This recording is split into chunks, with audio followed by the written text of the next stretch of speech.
Hello friends, welcome to once. So, analog circuits, KTU, S4 KTU question paper solution program analog circuits എന്ന് പറഞ്ഞ subject ആണ് നമ്മൾ discuss ചെയ്തുകൊണ്ടിരുന്നത്. And subject code is ECT202. Okay, so module 1 നമ്മൾ already part A part B module 1 എന്നുള്ള questions discuss ചെയ്തു. So ഈ ഒരു സെഷനിൽ നമ്മൾ ഡിസ്കസ് ചെയ്യാൻ പോകുന്നത് മൊഡ്യൂൾ 2 നിന്നുള്ള ക്വസ്റ്റ്യൻസ് ആണ്. Part A part B questions from module 2. അപ്പോൾ നമുക്ക് നോക്കാം, ഓരോന്നായിട്ട് നോക്കാം. സോ പാർട്ട് എ മൊഡ്യൂൾ 2 നിന്നുള്ള പാർട്ട് എ ക്വസ്റ്റ്യൻസ് നോക്കാം. First question, differentiate between DC and AC load line. 3 മാർക്കിൻ്റെ ക്വസ്റ്റ്യൻ ആണ്. DC ലോഡ് ലൈനും AC ലോഡ് ലൈനും ഡിഫറൻഷിയേറ്റ് ചെയ്യാനാണ്. അപ്പോൾ നമുക്കൊരു ആംപ്ലിഫയറിൻ്റെ അനാലിസിസിൽ നമ്മൾ ഇമ്പോർട്ടൻ്റ് ആയിട്ട് 2 അനാലിസിസ് ആണ് ചെയ്യുക, DC അനാലിസിസും AC അനാലിസിസും. ഓക്കെ, സോ DC അനാലിസിസിൽ നമ്മൾ DC കണ്ടീഷൻസ് കൺസിഡർ ചെയ്ത സമയത്ത് നമ്മൾ വരയ്ക്കുന്ന ഒരു ലോഡ് ലൈൻ, ഒരു സ്ട്രെയിറ്റ് ലൈൻ ആണ് ഔട്ട്പുട്ട് ക്യാരക്ടറിസ്റ്റിക്സിൽ, അതായത് നമ്മുടെ BJTയുടെ ഔട്ട്പുട്ട് ക്യാരക്ടറിസ്റ്റിക്സിൽ വരയ്ക്കുന്ന ഒരു straight line by considering the DC conditions of the circuit is known as DC load line. ആ DC ലോഡ് ലൈനിലാണ് നമ്മൾ എന്ത് ഫിക്സ് ചെയ്യുക? Q പോയിന്റ് ഫിക്സ് ചെയ്യുക. എന്നിട്ടാണ് നമ്മൾ AC അപ്ലൈ ചെയ്യുക. That is AC analysis. So ആ AC അനാലിസിസിൽ നമ്മൾ വരയ്ക്കുന്ന ഒരു ലൈനാണ് AC load line. That is by considering the AC conditions. AC conditions consider ചെയ്ത് നമ്മൾ വരയ്ക്കുന്ന ആ ലോഡ് ലൈൻ, ആ ഒരു സ്ട്രൈറ്റ് ലൈനെ പറയുന്ന പേരാണ് AC ലോഡ് ലൈൻ. അതിൻ്റെ പ്രത്യേകത, ഈ DC ലോഡ് ലൈനും AC ലോഡ് ലൈനും കോമൺ ആയിട്ട് ഇൻ്റർസെക്റ്റ് ചെയ്യുന്ന പോയിന്റ് എന്ന് പറഞ്ഞാൽ it is A Q point, operating point. Okay, so ഇത്രയാണ് നിങ്ങൾ ബേസിക് ആയിട്ട് ഇതിനെക്കുറിച്ച് എഴുതേണ്ട points. So if the load line is drawn only when DC biasing is given to the transistor, no input, അതായത് AC ഒന്നുമില്ല, DC biasing മാത്രമേ ഉള്ളൂ വെച്ചാൽ such a load line is called DC load line. അങ്ങനത്തെ load ലൈനാണ് എന്ത് വിളിക്കുക? DC load line എന്ന് വിളിക്കുക. And if the load line is drawn under the conditions when input signal along with DC voltage, അതായത് DC വോൾട്ടേജിൻ്റെ കൂടെ നമ്മൾ ഇൻപുട്ടും കൂടെ അപ്ലൈ ചെയ്ത കേസ് എടുക്കുകയാണെങ്കിൽ such a load line is called AC load line. Okay, so നമ്മളിത് output ക്യാരക്ടറിസ്റ്റിക്സിലാണ് ഈ 2 ലോഡ് ലൈനും വരയ്ക്കുക. So this is a DC load line. ഇതാണ് DC ലോഡ് ലൈൻ, ഇതാണ് നമ്മുടെ ഔട്ട്പുട്ട് ക്യാരക്ടറിസ്റ്റിക്സ്. X ആക്സിസിൽ VCE ഉണ്ട്, Y ആക്സിസിൽ IC ഉണ്ട് for different values of IB. ഇതാണ് ഔട്ട്പുട്ട് ക്യാരക്ടറിസ്റ്റിക്സ്. സോ ഇതിൽ വരയ്ക്കുന്ന ഈ ഒരു സ്ട്രൈറ്റ് ലൈൻ ഉണ്ടല്ലോ, ഇതിനെയാണ് എന്ത് പറയുക? DC ലോഡ് ലൈൻ എന്ന് പറയുക. നമ്മൾ രണ്ടിൻ്റെ എൻ പോയിൻറ്റ്സ് ഫൈൻഡ് ഔട്ട് ചെയ്യും. സോ ഈ എൻ പോയിൻറ്റ്സ് വെച്ച് ജോയിൻ ചെയ്ത് വരയ്ക്കുന്ന ഈ സ്ട്രൈറ്റ് ലൈനാണ് എന്ത്? നമ്മുടെ DC ലോഡ് ലൈൻ എന്ന് പറയുന്നത്. ഓക്കെ, DC കണ്ടീഷൻസ് മാത്രം എടുക്കുന്നു. ഇനി നമ്മൾ ഇതിലേക്ക് AC അപ്ലൈ ചെയ്തു. സോ AC അപ്ലൈ ചെയ്ത് കഴിഞ്ഞാൽ ആ ACയുടെ ഒരു ഫ്ലക്ച്വേഷൻ എന്തായാലും ആ ഒരു വോൾട്ടേജ് കറണ്ടിൽ ഉണ്ടാവും. സോ നമുക്ക് അവിടെ കിട്ടുന്ന 2 എക്സ്ട്രീം പോയിന്റ്സ്, അതായത് സാച്ചുറേഷൻ പോയിന്റും അതുപോലെ തന്നെ കട്ട് ഓഫ് പോയിന്റും, ഇത് ജോയിൻ ചെയ്ത് കഴിഞ്ഞാൽ ഇവിടെ കിട്ടുന്ന ഈ ഒരു സ്ട്രെയിറ്റ് ലൈനാണ് AC ലോഡ് ലൈൻ എന്ന് പറയുന്നത്. ആൻഡ് ഈ AC ലോഡ് ലൈനും DC ലോഡ് ലൈനും നമ്മൾ ഒരു ഒറ്റ ഗ്രാഫിൽ കാണിച്ചിരിക്കുകയാണ്. So this is a DC load line and this is a AC load line. ഇതിൻ്റെ പ്രത്യേകത, ഇത് കോമൺ ആയിട്ട് ഇൻ്റർസെക്റ്റ് ചെയ്യുന്ന ഈ ഒരു പോയിന്റ് ആണ് നമ്മുടെ ഓപ്പറേറ്റിംഗ് പോയിന്റ് അല്ലെങ്കിൽ Q പോയിന്റ് എന്ന് പറയുന്നത്. ഓപ്പറേറ്റിംഗ് പോയിന്റ് അല്ലെങ്കിൽ Q പോയിന്റ് എന്ന് പറയുന്നത്. സോ ഈ ഒരു പോയിന്റ് എവിടെ ആയിരിക്കണം? നമ്മുടെ ആക്റ്റീവ് റീജിയൻ്റെ മിഡിലായാൽ മാത്രമേ നമുക്ക് പ്രോപ്പറായിട്ട് ആംപ്ലിഫൈ ചെയ്തിട്ടുള്ള ഡിസ്റ്റോർഷൻ ഇല്ലാത്ത ആംപ്ലിഫൈഡ് ഔട്ട്പുട്ട് നമുക്ക് കിട്ടും. ഓക്കെ, സോ ഇതാണ് DC load line AC load line വ്യത്യാസം, അല്ലെങ്കിൽ അതിൻ്റെ ഒരു കമ്പാരിസൺ, ഒരു ഡിഫറൻസിയേഷനായിട്ട് നിങ്ങൾ എഴുതേണ്ട കാര്യം. 3 മാർക്കാണ് ഈ ക്വസ്റ്റ്യന് വരുന്നത്. ഇനി പാർട്ട് എന്നുള്ള സെക്കൻഡ് ക്വസ്റ്റ്യൻ നോക്കാം. What is the significance of Miller effect on high frequency amplifier? അത് ഹൈ ഫ്രീക്വൻസി അപ്ലിക്കേഷൻസിൽ what is the significance of Miller effect എന്നാണ് ചോദിച്ചിരിക്കുന്നത്. വളരെ ഇമ്പോർട്ടൻ്റ് ആയിട്ടുള്ള ഒരു എഫക്റ്റാണ് മില്ലർ എഫക്റ്റ്. ഹൈ ഫ്രീക്വൻസിയാണ് പ്രത്യേകം പറയുന്നുണ്ട്. സോ ഹൈ ഫ്രീക്വൻസി എന്ന് പറയുമ്പോൾ ട്രാൻസിസ്റ്ററിൻ്റെ കേസിൽ ഹൈ ഫ്രീക്വൻസിയിൽ സിഗ്നിഫിക്കൻസ് ഉള്ള കപ്പാസിറ്റൻസ് ആണ്. ഇത് നമ്മളൊരു BJT എടുക്കുകയാണ്. So this is collector and this is emitter and this is base. ഇതാണ് ബേസ്. ഓക്കെ, സോ ബേസിനും കളക്ടറിനും അക്രോസ് ഒരു ജംഗ്ഷൻ കപ്പാസിറ്റൻസ് ഉണ്ട്. അതുപോലെ തന്നെ ബേസിനും എമിറ്ററിനും അക്രോസ് ഒരു കപ്പാസിറ്റൻസ് ഉണ്ട്. So this is C∅ and this is C∅ and C∅. Okay, so ഇത് ഹൈ ഫ്രീക്വൻസിയിലാണ്. സോ ഇത് ട്രാൻസിസ്റ്ററിൻ്റെ ഇൻറ്റേർണൽ കപ്പാസിറ്റൻസ് ആണ്. പാരസൈറ്റിക് കപ്പാസിറ്റൻസ് എന്ന് പറയാം, അല്ലെങ്കിൽ ട്രാൻസിസ്റ്ററിൻ്റെ ഇൻറ്റേർണൽ കപ്പാസിറ്റൻസ് ആണ് C∅ and C∅. So C∅ C∅ significance is at high frequency. So high ഫ്രീക്വൻസിയിൽ ആംപ്ലിഫയറിൻ്റെ frequency റെസ്പോൺസിനെ limit ചെയ്യുന്ന ഒരു കപ്പാസിറ്റൻസ് ആണ് ഈ പാരസൈറ്റിക് അല്ലെങ്കിൽ ഇതിൻ്റെ ഇൻറ്റേർണൽ കപ്പാസിറ്റൻസ് എന്ന് പറയുന്നത്. ഇതിൽ നിങ്ങൾ ഈ സി പൈ സി മ്യൂ കപ്പാസിറ്റൻസിൽ ഈ സി മ്യൂ കപ്പാസിറ്റൻസ് ഒന്ന് നോക്കുക. സി മ്യൂ എന്ന് പറയുന്ന കപ്പാസിറ്റൻസ് ഒന്ന് നോക്കുക. It is connected in between base and collector. ബേസിനും കളക്ടറിനും അക്രോസ് ആണ്. സോ ബേസ് എന്ന് പറഞ്ഞു കഴിഞ്ഞാൽ നമ്മുടെ കോമൺ എമിറ്റർ എടുക്കുകയാണെങ്കിൽ ബേസ് ഇൻപുട്ടാണ് ആൻഡ് കളക്ടർ എന്ന് പറഞ്ഞു കഴിഞ്ഞാൽ ഔട്ട്പുട്ടാണ്. സോ ഔട്ട്പുട്ടിനും ഇൻപുട്ടിനും അക്രോസ് ആയിട്ടാണ് അല്ലെങ്കിൽ അതിന് ഇടയ്ക്കാണ് നമ്മുടെ സി മ്യൂ എന്ന് പറയുന്ന കപ്പാസിറ്റൻസ് കണക്ട് ചെയ്തിരിക്കുന്നത്. So actually this capacitance is connected in which path? It is connected in the feedback path. Feedback പാത്തിലാണ് ഈ ഒരു കപ്പാസിറ്റൻസ് കണക്ട് ചെയ്തിരിക്കുന്നത്. അപ്പോൾ ഈ ഒരു കപ്പാസിറ്റൻസിൻ്റെ എഫക്റ്റിനെ നമുക്ക് ഇൻപുട്ട് സൈഡിലേക്കും ഔട്ട്പുട്ട് സൈഡിലേക്കും ഷിഫ്റ്റ് ചെയ്യാൻ പറ്റും. ആ ഒരു എഫക്റ്റാണ് ശരിക്കും മില്ലർ എഫക്റ്റ് എന്ന് പറയുന്നത്. അതായത് ഫീഡ്ബാക്കിൽ വരുന്ന കപ്പാസിറ്ററിന് ഇൻപുട്ടിൽ എഫക്റ്റ് ഉണ്ട്, ഔട്ട്പുട്ടിൽ എഫക്റ്റ് ഉണ്ട്. സോ അതാണ് നമ്മുടെ മില്ലർ എഫക്റ്റ് എന്ന് പറയുന്നത്. സോ ആ ഇൻപുട്ടിലുള്ള ഇതിനെ നമുക്ക് ഇൻപുട്ട് സൈഡിലേക്ക് ഷിഫ്റ്റ് ചെയ്യുകയാണെന്നുണ്ടെങ്കിൽ ദ കപ്പാസിറ്റൻസ് അറ്റ് ദി ഇൻപുട്ടിൽ വരുന്ന കപ്പാസിറ്റൻസ് എന്ന് പറഞ്ഞു കഴിഞ്ഞാൽ സി ഇൻറ്റു 1 + AV ആണ്. സി ഇൻറ്റു 1 - AV ആണ്. AV എന്ന് പറയുന്നത് നെഗറ്റീവ് ആണ്. So 1 + AV. So C into 1 + AV എന്ന് പറഞ്ഞു കഴിഞ്ഞാൽ ഈ കപ്പാസിറ്റൻസിൻ്റെ വാല്യൂ എന്താ ചെയ്യുന്നത്? ഫീഡ്ബാക്കിൽ നിന്ന് ഇൻപുട്ടിലേക്ക് വരുമ്പോൾ കപ്പാസിറ്റൻസിൻ്റെ വാല്യൂ ഇൻക്രീസ് ചെയ്യാണ് ചെയ്യുക. സോ ഈ ഒരു കപ്പാസിറ്റൻസ് ആണ് ആക്ച്വലി ഹൈ ഫ്രീക്വൻസിയിൽ അതിൻ്റെ ഫ്രീക്വൻസി റെസ്പോൺസിനെ ലിമിറ്റ് ചെയ്യുന്നത്. അതായത് ഇതിൻ്റെ ഒരു ബാൻഡ് വിഡ്ത്തിനൊക്കെ ലിമിറ്റ് ചെയ്യുന്ന ഒരു ഫാക്ടറാണ് ശരിക്കും ഈ capacitance. So due to Miller effect, ഈ ഒരു എഫക്റ്റാണ് മില്ലർ എഫക്റ്റ് എന്ന് പറയുന്നത്. സോ വിർച്വലി ഇൻക്രീസ് ചെയ്യാണ്. The virtually increased input capacitance due to Miller effect. So ഈ ഒരു മില്ലർ എഫക്റ്റ് കൊണ്ട് ഹൈ ഫ്രീക്വൻസി റെസ്പോൺസ് ലിമിറ്റ് ആവും. ഓക്കെ, സോ ഇതാണ് നമ്മളതിന് കറസ്പോണ്ടിങ് സി മ്യൂ എന്ന് പറയുന്ന capacitance. It is connected in between base and collector. ഫീഡ്ബാക്കിലാണ് നമ്മളതിനെ ഇൻപുട്ടിലേക്ക് കൺവേർട്ട് ചെയ്യുമ്പോൾ ഇൻറ്റു 1 + AV ചെയ്യണം. So that is a Miller input capacitance. So due to that input കപ്പാസിറ്റൻസിൻ്റെ ഒരു വാല്യൂ ഇൻക്രീസ് ചെയ്യുന്നു. സോ അതിൻ്റെ റെസ്പോൺസിനെ ബാൻഡ് വിഡ്ത്തിനൊക്കെ അത് എന്ത് ചെയ്യുകയാണ്? ലിമിറ്റ് ചെയ്യാണ് ചെയ്യുന്നത്. ഓക്കെ, സോ അതാണ് നിങ്ങൾ ഫസ്റ്റ് ക്വസ്റ്റ്യനിൽ വാട്ട് ഇസ് എ സിഗ്നിഫിക്കൻസ് എന്ന് ചോദിച്ചു കഴിഞ്ഞാൽ എഴുതേണ്ടത്. ഓക്കെ, 3 മാർക്കാണ് വരുന്നത്. അടുത്ത ക്വസ്റ്റ്യൻ പാർട്ട് ബി എന്നുള്ള ക്വസ്റ്റ്യൻസ് ആണ്. പാർട്ട് എ കഴിഞ്ഞു, നമ്മൾ 2 ക്വസ്റ്റ്യൻ ഡിസ്കസ് ചെയ്തു. ഈ പാർട്ട് ബിയിൽ ഫസ്റ്റ് ക്വസ്റ്റ്യൻ 14 മാർക്കാണ്. 8 + 6 എന്നുള്ള രീതിയിലാണ്. അതിൽ 8 മാർക്കിൻ്റെ ക്വസ്റ്റ്യൻ നോക്കാം. എ ക്വസ്റ്റ്യൻ 8 മാർക്കാണ്. Analyse the high frequency response of amplifier in common emitter configuration using hybrid pi model ഉപയോഗിച്ച് കോമൺ എമിറ്റർ ആംപ്ലിഫയറിൻ്റെ ഹൈ ഫ്രീക്വൻസി റെസ്പോൺസ് അനലൈസ് ചെയ്യുക എന്നുള്ളതാണ് ഫസ്റ്റ് ക്വസ്റ്റ്യൻ. ഓക്കെ, അത് ചെയ്തതിന് ശേഷം നമുക്ക് സെക്കൻഡ് ക്വസ്റ്റ്യനിലേക്ക് വരാം. 8 മാർക്കാണ്. സോ കോമൺ എമിറ്റർ ആംപ്ലിഫയർ ആണ്, ഹൈ ഫ്രീക്വൻസി റെസ്പോൺസ് ആണ്, ഹൈബ്രിഡ് പൈ മോഡലാണ്. സോ കോമൺ എമിറ്റർ ആംപ്ലിഫയറിൻ്റെ ഡയഗ്രം നിങ്ങൾ വരയ്ക്കുക. So this is a circuit diagram of the common emitter ആംപ്ലിഫയറിൻ്റെ സർക്യൂട്ട് ഡയഗ്രം ആണ്. സോ വോൾട്ടേജ് ഡിവൈഡർ ബയാസിംഗ് ആണ് ഉപയോഗിച്ചേക്കുന്നത്. R1 R2 നമുക്ക് ബയാസിംഗ് സർക്യൂട്ട് നോക്കിയാൽ RC ഉണ്ട്, RA ഉണ്ട്.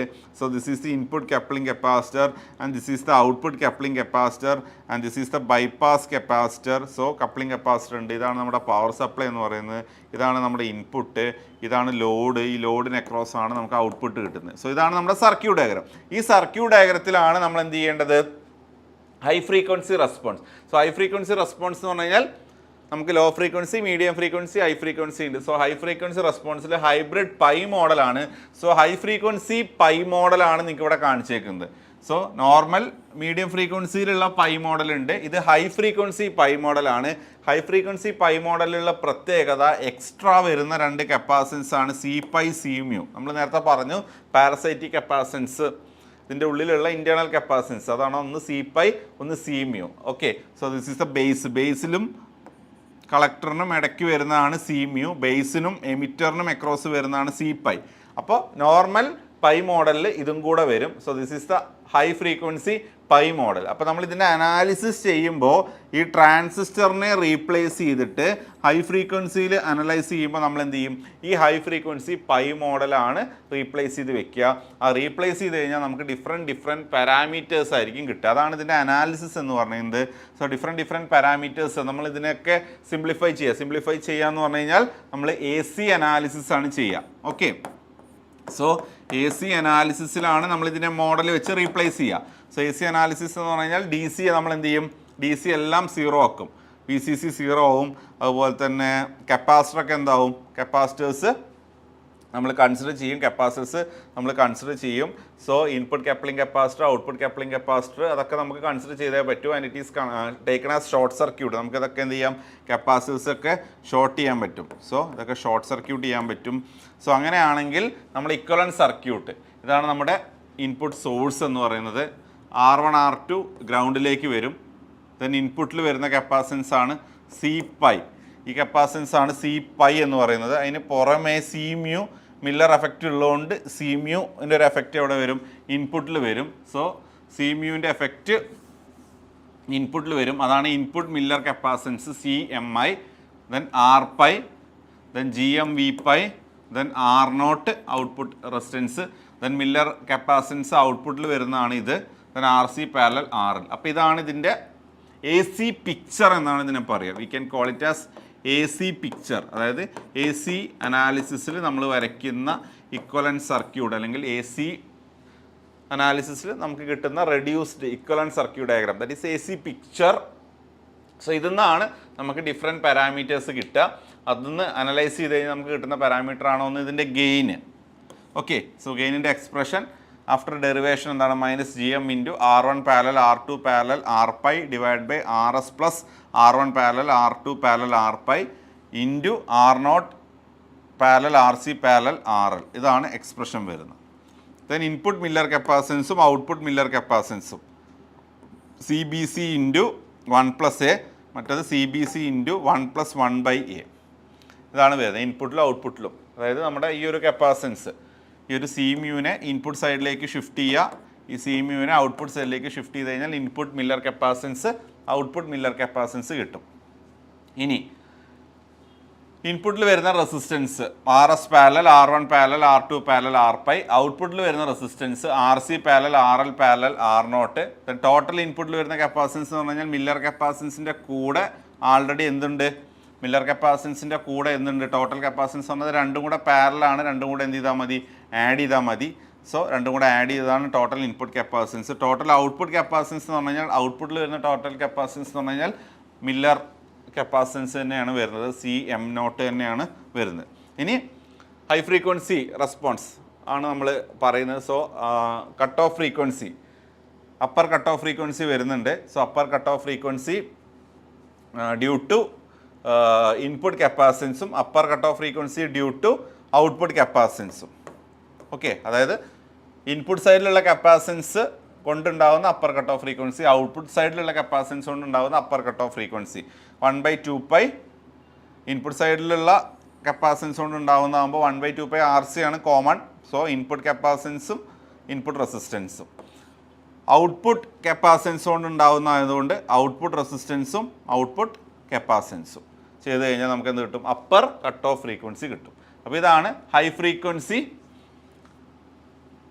Response of amplifier in common emitter configuration using hybrid pi model. 8 മാർക്കാണ്. നിങ്ങൾ അതിൻ്റെ ഡെറിവേഷനിലേക്കോ കാര്യങ്ങളിലേക്കോ ഒന്നും ഡീറ്റെയിൽ ആയിട്ട് പോകണ്ട.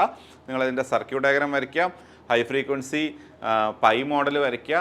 ആ ഹൈ ഫ്രീക്വൻസി പൈ മോഡലിന് ഡിഫറെൻറ്റ് പാരാമീറ്റേഴ്സിൻ്റെ വാല്യൂസ്, കാര്യങ്ങൾ, ഇക്വേഷൻസ് ജസ്റ്റ് ഒന്ന് ലിസ്റ്റ് ഔട്ട് ചെയ്താൽ തന്നെ നിങ്ങൾക്ക് എത്ര മാർക്ക് കിട്ടും, 8 മാർക്ക് കിട്ടും.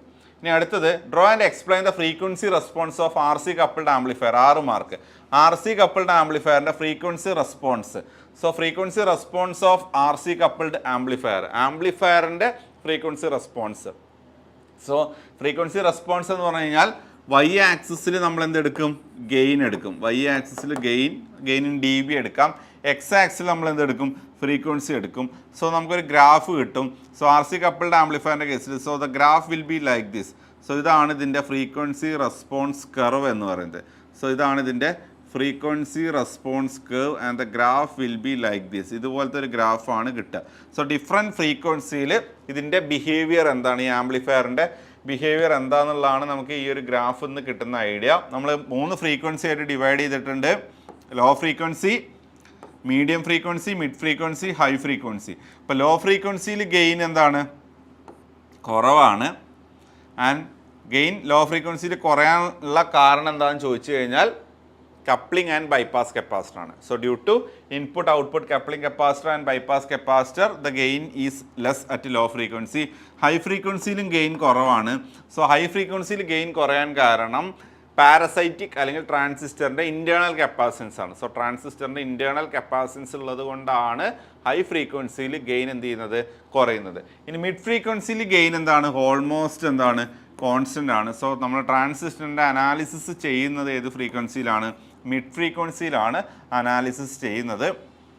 ലോ ഫ്രീക്വൻസിയിൽ നമ്മളൊരു ലോവർ കട്ട് ഓഫ് ഫ്രീക്വൻസിയും ഹൈ ഫ്രീക്വൻസി റേഞ്ചിൽ ഒരു അപ്പർ കട്ട് ഓഫ് ഫ്രീക്വൻസി നമ്മൾ മാർക്ക് ചെയ്യും. അതായത് മാക്സിമത്തിൽ നിന്ന് എത്ര മൈനസ് ചെയ്യും, 3 dB മൈനസ് ചെയ്ത് കഴിഞ്ഞാൽ നമുക്ക് lower and upper cut off frequency കിട്ടും. ആൻഡ് അത് തമ്മിലുള്ള difference upper cut off frequency minus lower cut off frequency ചെയ്ത് കഴിഞ്ഞാൽ നമുക്ക് ഈ ആംപ്ലിഫയറിൻ്റെ എന്ത് കിട്ടും, ബാൻഡ് വിഡ്ത്ത് കിട്ടും. ഓക്കെ, ഏത് റേഞ്ച് ഓഫ് ഫ്രീക്വൻസിയിലാണ് ആംപ്ലിഫയർ പ്രോപ്പറായിട്ട് ആംപ്ലിഫിക്കേഷൻ പ്രൊവൈഡ് ചെയ്യുന്നതെന്നുള്ള ഒരു information, that is a bandwidth of the amplifier, that is FH minus FL കിട്ടും. അപ്പോൾ ഇതാണ് frequency response of amplifier. Low frequency response is limited by the coupling and bypass capacitor and high frequency response is limited by the transistor internal capacitance. Okay, so ഇത്രയാണ് നിങ്ങൾ ആ ഒരു സെക്ഷനിൽ എഴുതേണ്ടത്. ഇനി പാർട്ട് ബി എന്നുള്ള അടുത്ത ക്വസ്റ്റ്യൻ, ഇത് വലിയൊരു ക്വസ്റ്റ്യൻ ആയിട്ട് ചോദിച്ചിരിക്കുകയാണ്. 14 മാർക്കാണ് ക്വസ്റ്റ്യന് വന്നിരിക്കുന്നത്. സോ ഈ ക്വസ്റ്റ്യൻ അറ്റൻഡ് ചെയ്ത് കഴിഞ്ഞാൽ തന്നെ നിങ്ങൾക്ക് ആ മാർക്ക് ഡിസ്ട്രിബ്യൂഷൻ പ്രൊവൈഡ് ചെയ്യണമെന്നാണ് സ്കീമിൽ പറഞ്ഞേക്കുന്നത്. ഓക്കെ, സോ ക്വസ്റ്റ്യൻ ഒരു സർക്യൂട്ട് ഡയഗ്രം തന്നിട്ടുണ്ട്, ഒരു ആംപ്ലിഫയറിൻ്റെ സർക്യൂട്ട് ഡയഗ്രം തന്നിട്ടുണ്ട്. സോ ആ സർക്യൂട്ടിനെ ബേസ് ചെയ്തിട്ടുള്ള ക്വസ്റ്റ്യൻ ആണ്. Using hybrid pi model calculate the small signal voltage gain. നിങ്ങളോട് small signal voltage gain, input impedance and output impedance of the given circuit. അപ്പോൾ ഈ സർക്യൂട്ടിൻ്റെ വോൾട്ടേജ് ഗെയിൻ കണ്ടുപിടിക്കുക, ഇൻപുട്ട് ഇംപിഡൻസ് കണ്ടുപിടിക്കുക, ഔട്ട്പുട്ട് ഇംപിഡൻസ് കണ്ടുപിടിക്കുക എന്ന് പറഞ്ഞു കഴിഞ്ഞാൽ ആംപ്ലിഫയറിൻ്റെ അനാലിസിസ് ആണ് ഇവർ ഉദ്ദേശിക്കുന്നത്. ആംപ്ലിഫയറിൻ്റെ അനാലിസിസ് ആണ് ഉദ്ദേശിക്കുന്നത്. സോ ആ ഫോർമുലാസ് കാര്യങ്ങളൊക്കെ വെച്ച് കഴിഞ്ഞാൽ നിങ്ങൾക്ക് ഇതിൻ്റെ ആൻസർ കണ്ടുപിടിക്കാം. കുറച്ച് ഡാറ്റാസ് അവർ തന്നിട്ടുണ്ട്. Given VBE 0.7, VA early voltage 80 volt, IC 2 milli ampere, beta 100.